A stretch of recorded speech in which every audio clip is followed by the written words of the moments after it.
Basically ਅਸੀਂ almost ਸਾਰੇ colleges ਦੇ ਨਾਲ ਡੀਲ ਕਰਦੇ ਹਾਂ ਕੈਨੇਡਾ ਦੇ ਵਿੱਚ। ਪਰ ਅਗਰ ਬੱਚਾ ਸਾਡੇ ਕੋਲ ਆਂਦਾ ਹੈ ਕਿ ਮੈਨੂੰ ਕੋਈ ਕਾਲਜ ਚਾਹੀਦਾ ਹੈ, ਕਿ ਸਪੈਸੀਫਾਈਡ ਕੋਈ ਕਾਲਜ ਚਾਹੀਦਾ ਹੈ ਜਾਂ ਸਪੈਸੀਫਾਈਡ ਕੋਈ ਏਰੀਆ ਚਾਹੀਦਾ ਹੈ, ਤਾਂ ਜਿਸ ਹਿਸਾਬ ਨਾਲ ਬੱਚਾ ਕਹਿੰਦਾ ਉਸ ਹਿਸਾਬ ਨਾਲ ਅਗਰ ਉੱਥੇ ਬੱਚੇ ਦੀ ਰਿਕੁਆਇਰਮੈਂਟ ਫੁੱਲਫਿਲ ਹੁੰਦੀ ਹੈ ਉਸ ਕਾਲਜ ਦੇ ਵਿੱਚ, ਤਾਂ ਅਸੀਂ ਉਹਨੂੰ ਉਹੀ ਪ੍ਰੋਵਾਈਡ ਕਰਦੇ ਹਾਂ। ਖੁਦ ਦੀ ਸੁਪਰਵਿਜ਼ਨ ਹੁੰਦੀ ਹੈ।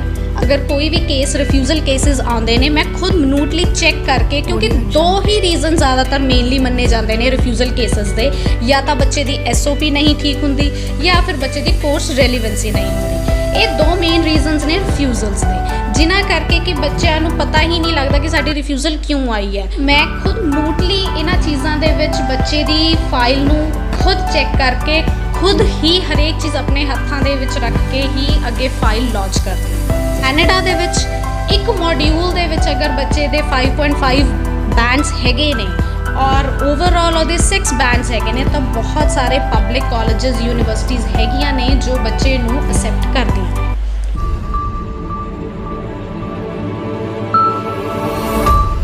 Welcome to recent times. ਮੈਂ ਮਾਮੂਨ ਰਸ਼ੀਦ ਅੱਜ ਫੇਰ ਹਾਜ਼ਰ ਹਾਂ ਇੱਕ ਬੈਸਟ ਇਨਫੋਰਮੇਸ਼ਨ ਦੇ ਨਾਲ ਤੁਹਾਡੇ ਵਾਸਤੇ।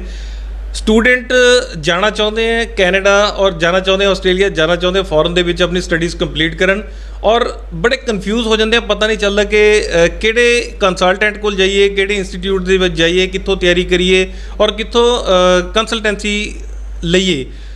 अज असीं पहुंचे हाँ करियर की इंस्टीट्यूट जो इत्थे ट्रक यूनियन के नज़दीक स्थित है। आपां गलबात करनी है इत्थों दे जो हैड ट्रेनर है, मालक है मैडम जगमीत कौर गुरन। ਆਪਾਂ ਇਹਨਾਂ ਦੇ ਨਾਲ ਗੱਲ ਕਰਦੇ ਆ ਔਰ ਪੁੱਛਦੇ ਆ ਇਹਨਾਂ ਤੋਂ ਕੁਝ ਸਵਾਲ ਇਮੀਗ੍ਰੇਸ਼ਨ ਨੂੰ ਲੈ ਕੇ, ਸਟੱਡੀ ਵੀਜ਼ੇ ਨੂੰ ਲੈ ਕੇ। ਮੈਡਮ ਵੈਲਕਮ ਤੁਹਾਡਾ ਸਾਡੇ ਚੈਨਲ ਰੀਸੈਂਟ ਟਾਈਮ ਦੇ ਵਿੱਚ। Thank you so much. Welcome ਤੁਹਾਡਾ ਵੀ ਸਾਡੇ ਆਫਿਸ ਦੇ ਵਿੱਚ। ਸ਼ੁਕਰੀਆ ਮੈਮ ਥੋੜਾ ਜਿਹਾ ਪਹਿਲਾਂ ਆਪਣੇ ਇੰਸਟੀਟਿਊਟ ਦੇ ਬਾਰੇ ਸਾਡੇ ਆਡੀਅנס ਨੂੰ ਜਾਣਕਾਰੀ ਦਿਓ। ਸਾਡਾ office career Ki education and immigration consultancy 2004 ਤੋਂ ਇਸ ਫੀਲਡ ਦੇ ਵਿੱਚ ਵੈਸੇ ਕੰਮ ਕਰ ਰਹੀ ਹੈ। ਬੇਸਿਕਲੀ ਅਸੀਂ ਸਟਾਰਟ ਕੀਤਾ ਸੀ ਯੂਰਪ ਤੋਂ। ਉਦੋਂ ਕੁਝ ਸਮੇਂ ਪਹਿਲਾਂ ਯੂਰਪ ਵਗੈਰਾ ਦੇ ਵਿੱਚ ਬੱਚੇ ਜ਼ਿਆਦਾ ਜਾਣਾ ਚਾਹੁੰਦੇ ਸੀ। ਬੱਚਿਆਂ ਦੇ ਨਾਲ ਨਾਲ ਯੰਗਸਟਰਸ ਦੇ ਨਾਲ ਕੁਝ ਏਜ ਪੀਪਲ ਵੀ ਜਿਹੜੇ ਸੀ ਉਹ ਯੂਰੋਪੀਅਨ ਕੰਟਰੀਜ਼ ਦੇ ਵਿੱਚ ਜਾਂਦੇ ਸੀਗੇ। ਸੋ ਉੱਥੋਂ ਸਟਾਰਟ ਕਰਦੇ ਕਰਦੇ ਸਾਡਾ ਅੱਗੇ ਬਹੁਤ ਕੰਟਰੀਜ਼ ਦੇ ਵਿੱਚ ਅਸੀਂ ਡੀਲ ਕਰਨ ਲੱਗ ਗਏ। ਜਿਵੇਂ ਕਿ ਹੁਣ ਸਪੈਸੀਫਿਕਲੀ ਅਸੀਂ ਡੀਲ ਕਰਦੇ ਹਾਂ Canada, Australia, UK, US, New Zealand and European. ਇਹ ਕੰਟਰੀਜ਼ ਨੇ ਜਿਨ੍ਹਾਂ ਵਿੱਚ ਅਸੀਂ ਡੀਲ ਕਰਦੇ ਹਾਂ। ਔਰ ਸਾਡਾ ਬੇਸਿਕ ਡੀਲਿੰਗ ਹੈਗੀ ਹੈ ਸਟੱਡੀ ਵੀਜ਼ਾਸ ਦੇ ਵਿੱਚ ਅਤੇ ਵਰਕ ਪਰਮਿਟ ਐਂਡ PR ਦੇ ਵਿੱਚ। PR ਕੈਨੇਡਾ ਦੀ ਓਨਲੀ। ਮੈਮ ਅਗਰ ਮੈਂ ਗੱਲ ਕਰਾਂ ਲੋਕਡਾਊਨ ਤੋਂ ਬਾਅਦ ਕੀ ਸਿਨੈਰੀਓ ਹੈ ਇਹਨਾਂ ਕੰਟਰੀਜ਼ ਦਾ। ਅਗਰ ਮੈਂ ਕੈਨੇਡਾ ਦੀ ਗੱਲ ਕਰਾਂ, ਕੈਨੇਡਾ ਦੇ ਵਿੱਚ ਅਗਰ ਕੋਈ ਬੱਚਾ ਜਾਣਾ ਚਾਹੁੰਦਾ ਤਾਂ ਹੁਣ ਵੀਜ਼ੇ ਲੱਗ ਰਹੇ ਨੇ? ਹਾਂਜੀ, ਵੀਜ਼ਾਸ ਕਦੇ ਵੀ ਬੰਦ ਨਹੀਂ ਹੋਏ ਹੈਗੇ। ਚਾਹੇ ਲੋਕਡਾਊਨ ਵੀ ਸੀਗਾ ਤਾਂ ਉਹਦੇ ਵਿੱਚ VFS ਜਿਹੜੇ ਸੀ ਉਹਨਾਂ ਨੇ ਆਪਣੇ ਜਿਹੜੇ ਕਹਿ ਲਓ ਕਿ ਜਿਹੜੇ ਇੰਪਲੋਈਜ਼ ਨੇ ਉਹਨਾਂ ਦਾ ਨੰਬਰ ਜ਼ਰੂਰ ਰਿਡਿਊਸ ਕਰਕੇ ਉਹਨਾਂ ਨੇ ਉੱਥੇ ਕੰਮ ਕੀਤਾ, ਬਟ ਵੀਜ਼ਾਸ ਲੱਗਣੇ ਕਦੇ ਵੀ ਬੰਦ ਨਹੀਂ ਹੋਏ ਹੈਗੇ। ਸੋ ਮੈਂ ਇਹ ਕਹਿਣਾ ਚਾਹੂੰਗੀ ਕਿ ਲੋਕਡਾਊਨ ਤੋਂ ਜਿਹੜਾ ਆਸਟ੍ਰੇਲੀਆ ਹੈ, ਆਸਟ੍ਰੇਲੀਆ ਦੇ ਥੋੜ੍ਹੇ ਜਿਹੇ ਵੀਜ਼ਾਸ ਦੇ ਵਿੱਚ ਸਾਨੂੰ ਵੇਟ ਕਰਨੀ ਪੈ ਰਹੀ ਹੈ, ਬਟ ਉਸ ਤੋਂ ਇਲਾਵਾ ਕੈਨੇਡਾ ਦਾ ਰਿਜ਼ਲਟ ਜੋ ਆ ਉਹ ਦੀ ਬੈਸਟ ਹੈ। Ma'am if you talk about study visa for Canada, what are the requirements for study visa in Canada? In Canada basically ਜੋ 2 ਕੈਟੇਗਰੀਜ਼ ਆਉਂਦੀਆਂ ਨੇ ਆਪਣੀਆਂ, ਇੱਕ ਹੁੰਦੀ ਹੈ SDS ਔਰ ਇੱਕ ਆਉਂਦੀ ਹੈ ਨੌਨ SDS। ਜੋ SDS ਹੈ ਉਹਦੀ ਸਿਰਫ 3 ਰਿਕੁਆਇਰਮੈਂਟਸ ਹੈ। ਅਗਰ ਕਿਸੇ ਬੱਚੇ ਦੇ 6 ਈਚ ਅਤੇ ਓਵਰਆਲ 6.5 ਹੈ, 1 ਸਾਲ ਦੀ ਬੱਚਾ ਆਪਣੀ GIC ਜਿਹੜਾ ਹੈ ਉਹ ਭਰ ਸਕਦਾ $10,200 ਅਤੇ 1 ਸਾਲ ਦੀ ਆਪਣੀ ਟਿਊਸ਼ਨ ਫੀਸ ਪੇ ਕਰ ਰਿਹਾ ਹੈ। ਅਗਰ ਬੱਚੇ ਨੇ 3 ਰਿਕੁਆਇਰਮੈਂਟਸ ਫੁੱਲਫਿਲ ਕੀਤੀਆਂ ਨੇ ਤਾਂ ਉਹ SDS ਦੇ ਵਿੱਚ ਜਾਏਗਾ। ਔਰ ਅਗਰ ਇੱਕ ਕਿਸੇ ਬੱਚੇ ਦੇ ਕਹਿ ਦਿੰਦਾ ਕਿ ਮੇਰੇ ਇੱਕ ਮੋਡਿਊਲ ਦੇ ਵਿੱਚ 5.5 ਰਹਿ ਗਏ ਨੇ IELTS ਦੇ ਵਿੱਚ, ਸੋ ਉਹ ਬੱਚੇ ਦਾ ਨੌਨ SDS ਦੇ ਵਿੱਚ ਆਪਾਂ ਅਪਲਾਈ ਕਰਦੇ ਹਾਂ। ਜੀ ਮੈਮ ਕਿਹੜੇ ਕਾਲਜਾਂ ਦੇ ਨਾਲ ਡੀਲ ਕਰਦੇ ਹੋ ਤੁਸੀਂ ਕੈਨੇਡਾ 'ਚ? ਬੇਸਿਕਲੀ ਅਸੀਂ ਆਲਮੋਸਟ ਸਾਰੇ ਕਾਲਜਸ ਦੇ ਨਾਲ ਡੀਲ ਕਰਦੇ ਹਾਂ ਕੈਨੇਡਾ ਦੇ ਵਿੱਚ। ਪਰ ਅਗਰ ਬੱਚਾ ਸਾਡੇ ਕੋਲ ਆਂਦਾ ਹੈ ਕਿ ਮੈਨੂੰ ਕੋਈ ਕਾਲਜ ਚਾਹੀਦਾ ਹੈ, ਕਿ ਸਪੈਸੀਫਾਈਡ ਕੋਈ ਕਾਲਜ ਚਾਹੀਦਾ ਹੈ ਜਾਂ ਸਪੈਸੀਫਾਈਡ ਕੋਈ ਏਰੀਆ ਚਾਹੀਦਾ ਹੈ, ਤਾਂ ਜਿਸ ਹਿਸਾਬ ਨਾਲ ਬੱਚਾ ਕਹਿੰਦਾ ਉਸ ਹਿਸਾਬ ਨਾਲ ਅਗਰ ਉੱਥੇ ਬੱਚੇ ਦੀ ਰਿਕੁਆਇਰਮੈਂਟ ਫੁੱਲਫਿਲ ਹੁੰਦੀ ਹੈ ਉਸ ਕਾਲਜ ਦੇ ਵਿੱਚ, ਤਾਂ ਅਸੀਂ ਉਹਨੂੰ ਉਹੀ ਪ੍ਰੋਵਾਈਡ ਕਰਦੇ ਹਾਂ। ਅਗਰ ਕੋਈ ਏਰੀਆ ਕਹਿ ਦਿੰਦਾ, ਉਸ ਏਰੀਆ ਦੇ ਵਿੱਚ ਅਗਰ ਉਹਦੀ ਕਿਤੇ ਵੀ ਕਿਸੇ ਕਾਲਜ ਦੇ ਵਿੱਚ ਰਿਕੁਆਇਰਮੈਂਟ ਫੁੱਲਫਿਲ ਹੁੰਦੀ ਹੈ, ਅਸੀਂ ਉਸ ਕਾਲਜ ਦੇ ਵਿੱਚ ਜਾਂ ਉਸ ਏਰੀਆ ਪ੍ਰੈਫਰੈਂਸ ਦੇ ਕੇ ਬੱਚੇ ਨੂੰ ਉੱਥੇ ਅਪਲਾਈ ਕਰਦੇ ਹਾਂ। ਅੱਛਾ ਮੈਮ, ਇੱਥੇ ਮੈਂ ਇੱਕ ਗੱਲ ਪੁੱਛੂੰਗਾ ਕਿ ਅਗਰ ਆਪਾਂ ਗੱਲ ਕਰੀਏ ਤਾਂ approximately hundreds of institutes are there, hundreds of consultants are there in the city, or near by if I talk about Ludhiana, if I talk about Patiala, ਬਹੁਤ ਸਾਰੇ ਕੰਸਲਟੈਂਟ ਹੈ, ਇਹਨਾਂ ਦੇ ਵਿੱਚ ਇੱਕ ਤੁਸੀਂ ਹੋ, ਤਾਂ ਤੁਹਾਡੀ USP ਕੀ ਹੈ? Actually, the unique selling point of our brand, that is Career Key, is basically for refusal cases.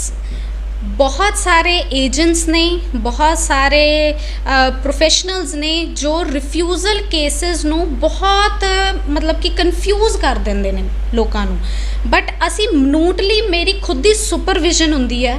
ਅਗਰ ਕੋਈ ਵੀ ਕੇਸ ਰਿਫਿਊਜ਼ਲ ਕੇਸਿਸ ਆਉਂਦੇ ਨੇ, ਮੈਂ ਖੁਦ ਮਿਨੂਟਲੀ ਚੈੱਕ ਕਰਕੇ, ਕਿਉਂਕਿ ਦੋ ਹੀ ਰੀਜ਼ਨ ਜ਼ਿਆਦਾਤਰ ਮੇਨਲੀ ਮੰਨੇ ਜਾਂਦੇ ਨੇ ਰਿਫਿਊਜ਼ਲ ਕੇਸਿਸ ਦੇ, ਜਾਂ ਤਾਂ ਬੱਚੇ ਦੀ SOP ਨਹੀਂ ਠੀਕ ਹੁੰਦੀ ਜਾਂ ਫਿਰ ਬੱਚੇ ਦੀ ਕੋਰਸ ਰੈਲੀਵੈਂਸੀ ਨਹੀਂ ਹੁੰਦੀ।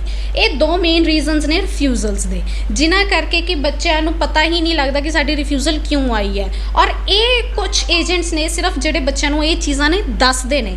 ਸੋ ਮੈਂ ਖੁਦ ਮਿਨੂਟਲੀ ਇਹਨਾਂ ਚੀਜ਼ਾਂ ਦੇ ਵਿੱਚ ਬੱਚੇ ਦੀ ਫਾਈਲ ਨੂੰ ਖੁਦ ਚੈੱਕ ਕਰਕੇ, ਖੁਦ ਹੀ ਹਰੇਕ ਚੀਜ਼ ਆਪਣੇ ਹੱਥਾਂ ਦੇ ਵਿੱਚ ਰੱਖ ਕੇ ਹੀ ਅੱਗੇ ਫਾਈਲ ਲੌਂਚ ਕਰਦੀ ਹਾਂ ਜੀ। ਅੱਛਾ ਮੈਮ, ਇੱਥੇ ਇੱਕ ਕੁਐਸਚਨ ਮੈਂ ਇਹ ਪੁੱਛੂੰਗਾ, ਜੋ IELTS ਦੀ ਰਿਕੁਆਇਰਮੈਂਟ ਹੈ ਕੈਨੇਡਾ ਵਾਸਤੇ, ਉਹ ਕੀ ਹੁੰਦੀ ਹੈ? ਸਟੂਡੈਂਟ ਵੀਜ਼ੇ ਦੀ ਮੈਂ ਗੱਲ ਕਰਦਾ। ਦੇਖੋ, ਸਭ ਤੋਂ ਪਹਿਲਾਂ ਤਾਂ IELTS ਜੋ ਹੈ ਉਹ ਸਿਰਫ ਇੱਕ ਲੈਂਗੁਏਜ ਟੈਸਟ ਹੈ, ਠੀਕ ਹੈ। ਆਪਣੀ ਜਿਹੜੀ ਇੰਡੀਆ ਹੈ, ਇੰਡੀਆ ਦੇ ਵਿੱਚ ਆਪਣੀ ਮਦਰ ਟੰਗ ਪੰਜਾਬੀ ਔਰ ਹਿੰਦੀ ਹੈ ਜੀ। ਆਪਣੇ ਘਰਾਂ ਦੇ ਵਿੱਚ ਇੰਗਲਿਸ਼ ਨਹੀਂ ਬੋਲੀ ਜਾਂਦੀ। ਅਗਰ ਬੱਚੇ ਨੇ ਫੋਰਨ ਕੰਟਰੀ ਦੇ ਵਿੱਚ ਜਾਣਾ, ਉੱਥੇ ਦੀ ਮਦਰ ਟੰਗ ਇੰਗਲਿਸ਼ ਹੈ, ਤਾਂ ਉੱਥੇ ਜਾ ਕੇ ਪੜ੍ਹਨ ਵਾਸਤੇ ਬੱਚੇ ਨੂੰ ਇੰਗਲਿਸ਼ ਆਉਣਾ, ਉਹਦੀ ਬੇਸਿਕ ਜਿਹੜੀ ਲੈਵਲ ਹੈ, ਬੇਸਿਕ ਲੈਵਲ ਕਲੀਅਰ ਹੋਣਾ ਬੱਚੇ ਦਾ ਬਹੁਤ ਜ਼ਰੂਰੀ ਹੈ। That is 6 bands. ਉਹਨਾਂ ਨੇ ਇੱਕ ਜ਼ਰੂਰੀ ਨਹੀਂ ਹੈ ਕਿ ਕਿਸੇ ਬੱਚੇ ਦੇ 8 ਬੈਂਡ ਹੋਣਗੇ, 9 ਹੋਣਗੇ, 7 ਹੋਣਗੇ, ਉਹੀ ਜਾ ਸਕਦਾ। ਕੈਨੇਡਾ ਦੇ ਵਿੱਚ ਇੱਕ ਮੋਡਿਊਲ ਦੇ ਵਿੱਚ ਅਗਰ ਬੱਚੇ ਦੇ 5.5 ਬੈਂਡਸ ਹੈਗੇ ਨੇ ਔਰ ਓਵਰਆਲ ਉਹਦੇ 6 ਬੈਂਡਸ ਹੈਗੇ ਨੇ, ਤਾਂ ਬਹੁਤ ਸਾਰੇ ਪਬਲਿਕ ਕਾਲਜਸ, ਯੂਨੀਵਰਸਿਟੀਜ਼ ਹੈਗੀਆਂ ਨੇ ਜੋ ਬੱਚੇ ਨੂੰ ਅਸੈਪਟ ਕਰਦੀਆਂ ਨੇ ਜੀ। ਅੱਛਾ ਮੈਮ, ਇੱਕ ਇੱਥੇ ਹੋਰ ਮੈਨੂੰ ਦੱਸੋ, ਹੁਣ ਤੱਕ ਜੋ ਸਕਸੈਸ ਰੇਟ ਰਿਹਾ ਤੁਹਾਡਾ, ਸਕਸੈਸ ਰੇਟ ਕੀ ਰਿਹਾ ਕੈਨੇਡਾ ਦਾ, ਅਗਰ ਮੈਂ ਸਟੱਡੀ ਵੀਜ਼ੇ ਦੀ ਗੱਲ ਕਰਾਂ?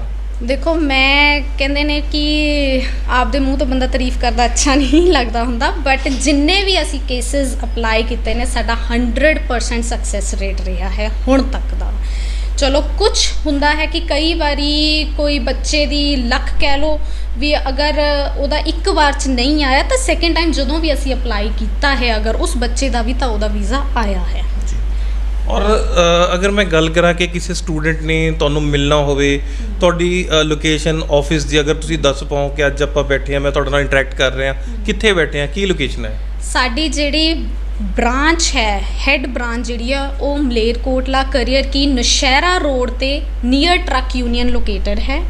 ਔਰ ਵੈਸੇ ਕੁਝ ਲੋਕ ਕਹਿ ਦਿੰਦੇ ਨੇ ਕਿ ਇਹ ਬੱਸ ਸਟੈਂਡ ਤੋਂ ਥੋੜ੍ਹਾ ਜਿਹਾ ਸਾਈਡ 'ਤੇ ਆ ਜਾਂਦਾ, ਬਟ ਸਾਨੂੰ ਲੱਗਦਾ ਕਿ ਇਹ ਪੀਸਫੁਲ ਪਲੇਸ ਹੈ। ਅਗਰ ਕਿਸੇ ਨੇ ਵੀਜ਼ਾ ਲਗਵਾਉਣਾ ਹੈ ਜਾਂ ਕਿਸੇ ਨੇ IELTS ਕਰਨੀ ਹੈ, ਉਹ ਲੋਕੇਸ਼ਨ ਨਹੀਂ ਦੇਖੇਗਾ, ਉਹਨੂੰ ਜਿੱਥੇ ਉਹਨੂੰ ਅੱਛਾ ਕੁਝ ਮਿਲ ਰਿਹਾ ਹੈ ਉੱਥੇ ਆ ਕੇ ਜ਼ਰੂਰ ਇੱਕ ਵਾਰ ਸਾਨੂੰ ਮਿਲੇਗਾ। ਬਾਕੀ ਮੈਮ, ਸਾਡੇ ਚੈਨਲ ਦੇ ਮਾਧਿਅਮ ਤੋਂ ਸ਼ਹਿਰ ਦੇ ਸਟੂਡੈਂਟਸ ਨੂੰ ਜੋ ਨੀਅਰ ਬਾਈ ਏਰੀਆਜ਼ ਹੈ, ਉਹਨਾਂ ਦੇ ਜੋ ਸਟੂਡੈਂਟ ਹੈ, ਏਰੀਆ ਦੇ ਸਟੂਡੈਂਟ, ਉਹਨਾਂ ਨੂੰ ਕੀ ਅਪੀਲ ਰਹੂਗੀ ਤੁਹਾਡੀ?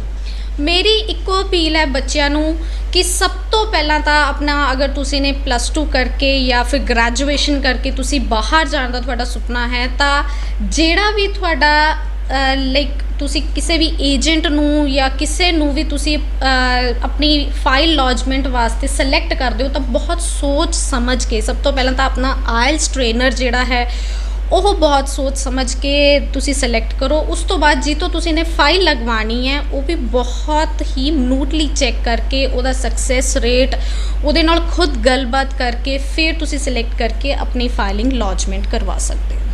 ਥੈਂਕ ਯੂ ਮੈਮ, ਸਾਡੇ ਚੈਨਲ ਨੂੰ ਟਾਈਮ ਦੇਣ ਵਾਸਤੇ ਔਰ ਸਾਡੇ ਨਾਲ ਗੱਲਬਾਤ ਕਰਨ ਵਾਸਤੇ ਬਹੁਤ ਬਹੁਤ ਸ਼ੁਕਰੀਆ। Thank you so much sir. ਆਪਾਂ ਗੱਲ ਕਰ ਰਹੇ ਸੀ ਮੈਮ ਜਗਮੀਤ ਕੌਰ ਗੁਰਮ ਦੇ ਨਾਲ। ਇਹ ਬਹੁਤ ਸਿੰਪਲੀ ਇਹਨਾਂ ਨੇ ਬਹੁਤ ਅੱਛੇ ਅਲਫਾਜ਼ ਦੇ ਵਿੱਚ ਸਾਡੇ ਵਿਊਅਰਸ ਨੂੰ ਜਾਣਕਾਰੀ ਦਿੱਤੀ ਹੈ ਕੈਨੇਡਾ ਦੇ ਬਾਰੇ ਔਰ ਕੈਨੇਡਾ ਦੇ ਸਟੂਡੈਂਟ ਵੀਜ਼ੇ ਦੇ ਬਾਰੇ। ਇਹ ਜਾਣਕਾਰੀ ਮੈਂ ਉਮੀਦ ਕਰਦਾ ਕਿ ਸਾਡੇ ਵਿਊਅਰਸ ਦੇ ਔਰ ਸਟੂਡੈਂਟਸ ਦੇ, ਇਸ ਏਰੀਆ ਦੇ ਸਟੂਡੈਂਟਸ ਦੇ ਔਰ ਨੀਅਰ ਬਾਈ ਏਰੀਆਜ਼ ਦੇ ਜੋ ਸਟੂਡੈਂਟਸ ਹੈ ਉਹਨਾਂ ਵਾਸਤੇ ਬਹੁਤ ਕਾਰਗਰ ਸਿੱਧ ਹੋਣ ਵਾਲੀ ਹੈ। ਇਸ ਵੀਡੀਓ ਨੂੰ ਜ਼ਿਆਦਾ ਤੋਂ ਜ਼ਿਆਦਾ ਸ਼ੇਅਰ ਕਰ ਦਿਓ ਆਪਣੇ ਗਰੁੱਪਸ ਦੇ ਵਿੱਚ ਔਰ ਫੇਸਬੁੱਕ ਦੇ ਉੱਪਰ। ਮੈਂ ਉਮੀਦ ਕਰਦਾ ਕਿ ਹੋਰ ਬਹੁਤ ਸਾਰੇ ਬੰਦੇ ਇਹਨਾਂ ਦੀ ਸਰਵਿਸਿਜ਼ ਤੋਂ ਫਾਇਦਾ ਉਠਾ ਪਾਉਣਗੇ। Thank you very much.